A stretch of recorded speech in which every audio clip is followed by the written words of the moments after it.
प्रियात्मन सप्रेम जय जीव आदि मनीश्वर जोगेश्वर परम पूज्य सत्य सम्राट सदगुरुदेव सिमनी जी का वचनामृत से एक बूंद। प्रचलित प्राणायाम से हानियाँ। जैसे जबरदस्ती नदी के जल का रोकने से उसका प्रकोप होता है, उसी प्रकार प्राण जब होठ से रोका जाता है तो कुपित हो जाता है और हिचकी, दमा, खांसी, सिर, कर्ण तथा आँख में दर्द और जोर इत्यादि अनेक प्रकार के रोग होते हैं। प्रचलित प्राणायाम की किसी विधि से आप श्वास रोकिए। इस प्रकार से श्वास रोकने पर शरीर में एक विशेष प्रकार की गर्मी उत्पन्न होगी। चाहे थर्मामीटर लगाकर आप देख ले।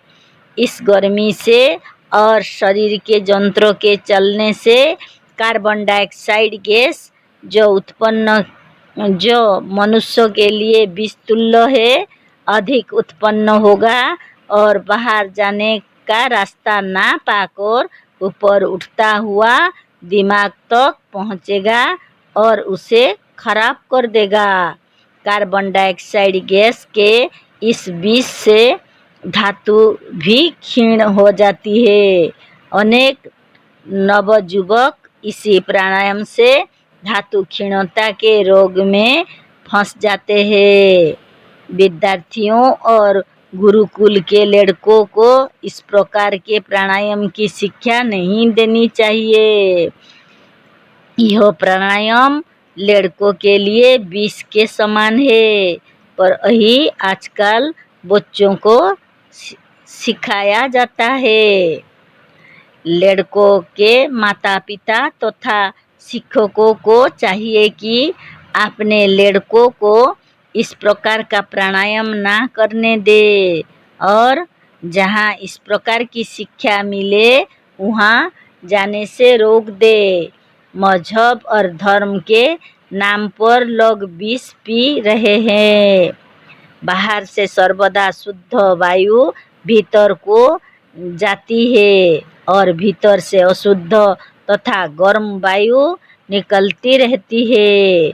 इसमें कार्बन डाइऑक्साइड गैस का विष तथा रोगों उत्पादक अनेक परमाणु मिले रहते हैं। प्राण जो भीतर से निकलता है उसमें जो कार्बन रहता है वह मनुष्यों के लिए विष के समान है। अतः प्रकृति इसे हमेशा बाहर निकालती है और शुद्ध वायु भीतर को डालती रहती है। इसी से हमारा जीवन कायम है। इसके विपरीत जब हम उसको भीतर ही रोक देते हैं तब वह वायु भीतर से उठ कर फिर भीतर ही लौट जाती है। इसका फल यह होता है कि वे अशुद्ध परमाणु वह कार्बन डाइऑक्साइड गैस और गर्म वायु के परमाणु सारे शरीर में फैल जाते हैं और अनेक प्रकार के रोग और गर्मी को उत्पन्न करते हैं। ईश्वर उपासना के साथ आज जो समाजियों और हिंदुओं ने इस प्राणायाम को मिलाकर बहुत बड़ी गलती की है। यदि संध्या से मतलब ईश्वर उपासना से है तो केवल ईश्वर उपासना करते उसमें इस खतरनाक और भयंकर प्राणायाम को मिलाने की क्या आवश्यकता थी।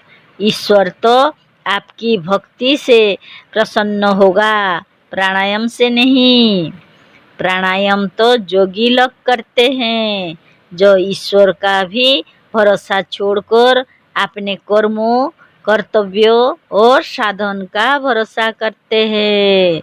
जय जी।